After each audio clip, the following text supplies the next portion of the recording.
You know, Dlanor is such an interesting character.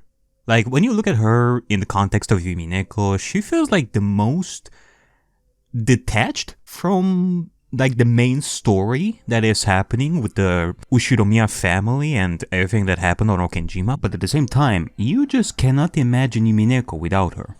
She is quite something. And today we're going to be doing a analysis on her, a short one.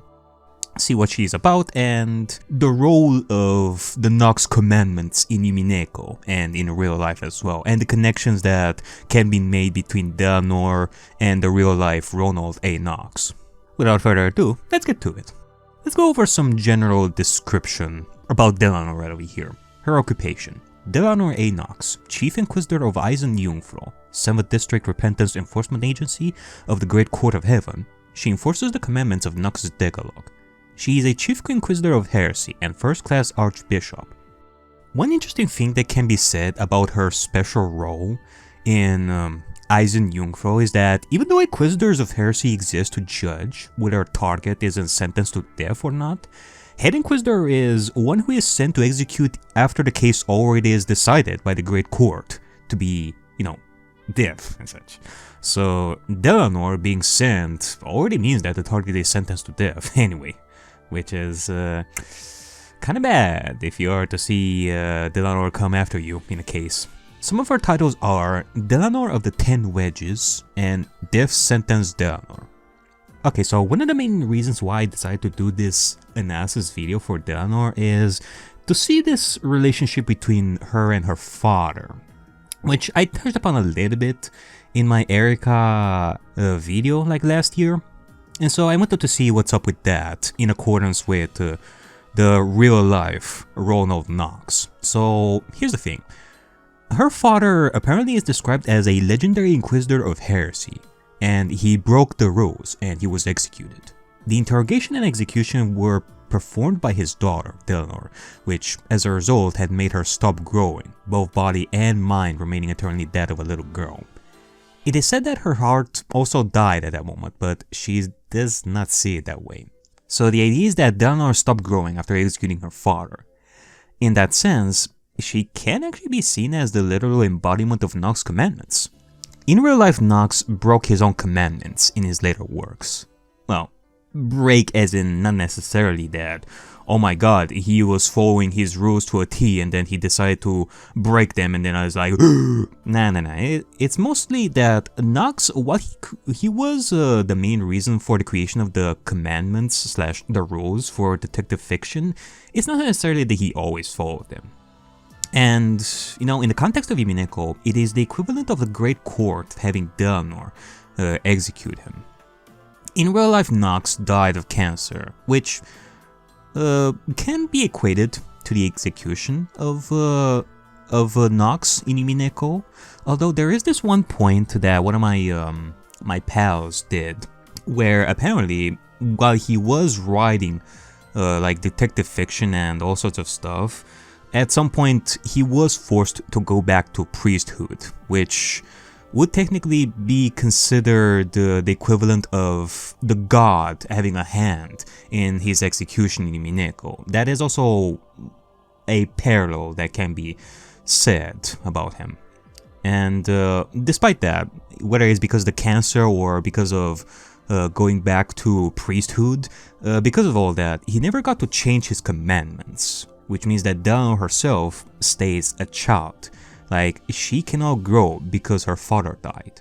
And what I mean by say changing his commandments, well, we all know that the commandments, they were written during a time of different mindsets and such, during the early days of detective fiction. That and, when it comes to the Chinaman rule and such, obviously that's no longer something that is applied nowadays, because that Chinaman rule was written during the time when I believe it was something along the lines of the Chinese people importing stuff like in Britain, and some people had a little bit of beef about those kind of people that would do such things, and there was a little bit of racism going on, but you can correct me on that one if that's the case. Like, the commandments, they never changed and they stayed the same ever since, which means that Dlanor stays a child because of that. While I was doing a little bit of research on Knox, I actually found this on one random website, and he himself admitted that he didn't always follow his commandments. One example being, the detective must not himself commit the crime.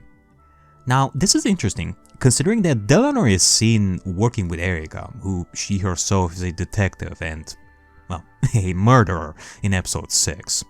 Now granted, she was not the detective in episode 6, but I mean it in a general sense that she is one throughout the entire story and such. Right here, it says how Agatha Christie is part of the same detection club which Knox was also part of. She was known to have written the book Murder of Roger Ackroyd, which had created the controversy of how the narrator lied to the reader, that it was an unreliable narrator, which technically you can say counts towards breaking the first rule of Knox a little bit, of how the criminal must be someone mentioned in the early part of the story, but must not be anyone whose thoughts the reader has been allowed to follow. This actually reminds me a little of Natsuki and Kinzo, and the very first example of unreliable narrator in episode 1. Both Natsuki and Kinzo were the main focus of episode 5's conflict in which Ariakey and Dlanor fought, so you could say that both of them, representing Knox, they were fighting against the breaking of the rule that represents the controversy behind Agatha Christie's book, in a meta sense. Ryukishi wrote episode 5 more than likely with the fault of Knox and how this murder of Roger guy, it was a hot topic in terms of breaking that first rule. On the other hand, there is the argument that the narrator technically never lied. He just omitted information and has given the reader the same kind of information as the detective, aka in this case Poirot. And, well, nonetheless, the feelings of betrayal from the readers existed during those times thanks to this method of writing for the book. Okay, so side note, one theory that I have been thinking that would be the IRL equivalent, well, Umineko IRL equivalent of something like this, would be that maybe this can be seen as IRL Dlanor possibly having her father killed, whether it was accident, unintentional, intentional, who knows, which created trauma for her, or on the flip side, maybe achieved peace by ending said trauma due to some form of abuse from her father, drew death of the old Dlanor and gave birth to a new, resulting in the creation of Dlanor that we know in similar fashion to how witches are born, like Beatrice, Evatrice, Ariakey, etc. Okay, so let's talk about relationships here a little bit. First, Dlanor and Will. In episode 8, more specifically the fight in the mansion where everyone fought the goats, Dlanor and Will show mutual respect towards each other in fight. We know that Will retired from the Inquisitor work due to his heart not aligning with the work when it comes to how mysteries should be handled. Dlanor will not look down on him walking away from it, abandoning his duties and such. Like, she understands Will quite well, especially since she herself will see the heart of mysteries/stories the same way as Will. The main difference being that she keeps it in her while still working under contradictory conditions, such as the Eisenjungfrau. Whereas for Will, despite him showing discontent towards others with which he worked with before, described in his introduction in episode 7, Dlanor is different, given how she herself sees things the same way as he does, and he admires that, while also she still works with Eisenjungfrau. Both Dlanor and Will handle this in their own ways, which is pretty interesting. Dlanor and Balor. I think that Dlanor's true thoughts and feelings and such, they are displayed really well in this interaction in episode 5 with Balor and Virgilia. Heck, it is as early as right after she was even introduced, like in Kinzo's study room when they had that fight. In other stories, when a character is introduced as this heartless-looking, swift and efficient killing doll that will do her job, showing us her true self is something that would be done far later in the story to show us, oh, so all this time she wasn't that bad. No. They show us quite a bit of her true character, like quite early on, especially the contrast between her work job personality that I described and the caring, gentle person with heartful beliefs that she's keeping in the back of her mind while working, but displaying it fully here when talking to Balor, and showing respect and love for the way magic is used in good ways. Dlanor is not one to go after evil magic, but the evil doer that uses magic for evil purposes. Dlanor, with Virgilia, they make Balor understand the essence of battle, what with the talks of embellishing the result. Dlanor, she is very approachable. Like, she will motivate Balor to grow and fight with all his might. Like, all these moments when Balor has a chance to fight Dlanor, she will enjoy it as a bit of a friendly rivalry between two who do respect a good murder mystery and good debating with the right kinds of mindsets. On the opposite end of good debating, well, we have Ariakey. Ariakey was the opposite of Balor. She isn't someone fit to have a good mindset in terms of fighting a good mystery with a heart. Like, she does not do that like at all. Ariakey is literally the personification of the kind of reader that will take the Knox rules at its most extreme as a big weapon to cut her enemies, which is what Ariakey's seen in Dlanor for the most part of in the early story, as a heartless murder weapon to fight against a supernatural magic that should be cut entirely, like fuck the heart and all that. The Knox Decalogue was one of her main weapons to use against Balor and Beatrice, and yet it is interesting that Dlanor is paired with Ariakey for most of the story. Like, Dlanor has empathy for her, despite her being such a cruel little rat bitch and all. Like, Dlanor has been with Ariakey for a good while, and managed to make Ariakey think of her as a bit of a friend too by the end of episode 6. She showed quite a bit of concern for her in her final moments of episode 6 too. Dlanor never displayed resentment towards the kind of person Ariakey was when it comes to how she views the Knox rules, despite how sad she feels in general when her father's Decalogue was used as such an extremist weapon. It is pretty interesting.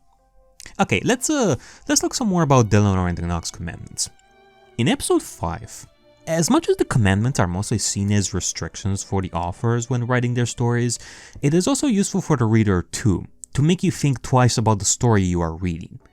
Knox is used for both the readers and the author in order to make the most out of a murder mystery, for both participant sides to play the game of deduction as fair as possible, for the commandments to be used as clutch for the power of thinking, to give courage needed to use in reasoning, and reread the tales a bunch more times in the process. For example, we have the 8th rule here, which is worded a tiny bit different than the original, but it still revolves around the topic of clues. It is forbidden for the case to be resolved with clues that are not presented.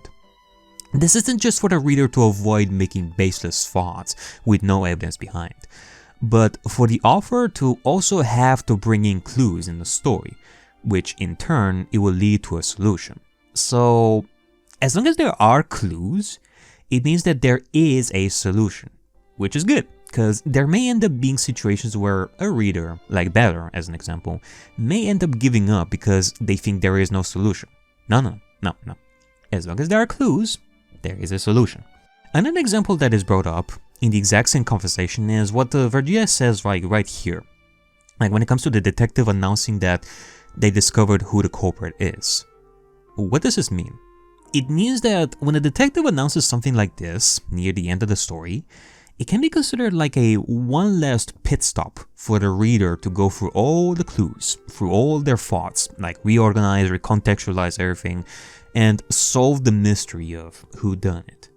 Because if the detective came to the final conclusion at this point, then the reader can come to the same conclusion too, if they think hard enough. What this means is that, once again, the author tells you that it is possible to solve the mystery with all the clues presented, and is giving you one final chance. And as for the reader, again, it tells you that the mystery is solvable, so it gives you one final boost of motivation to go over things. Hell, it actually did the same for me while I was reading Umineko, whenever I had those kinds of situations.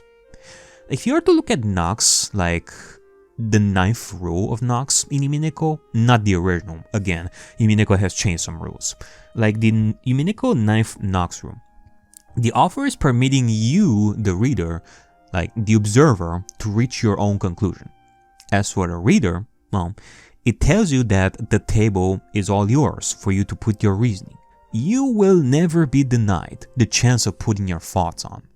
Dlanor represents the Knox commandments in the best way that you can think of. She's here to make sure that things are fair, not to destroy magic and witches in similar fashion to Ariakey.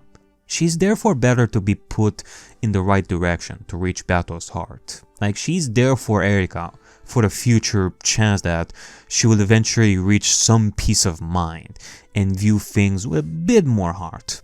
Or, put it differently, for the extremist reader, if they are still seeing the story a bit erroneously, to solve the mystery with a bit more heart.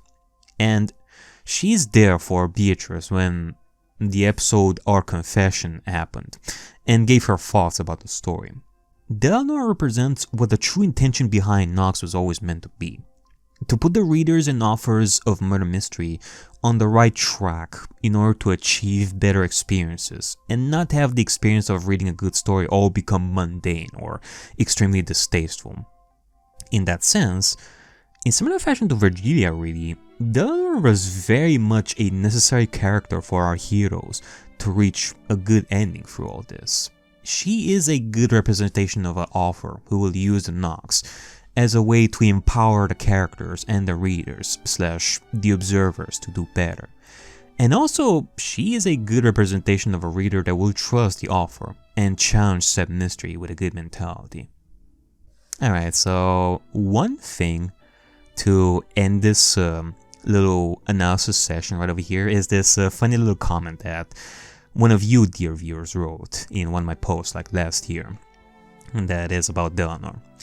And it is this: I sure wonder how Ronald Knox would feel knowing that a Japanese visual novel decided to base a character off of him, and for that character to be a leotard wearing child who says desu a lot. Ryukishi sure is a wild one for that one, as always.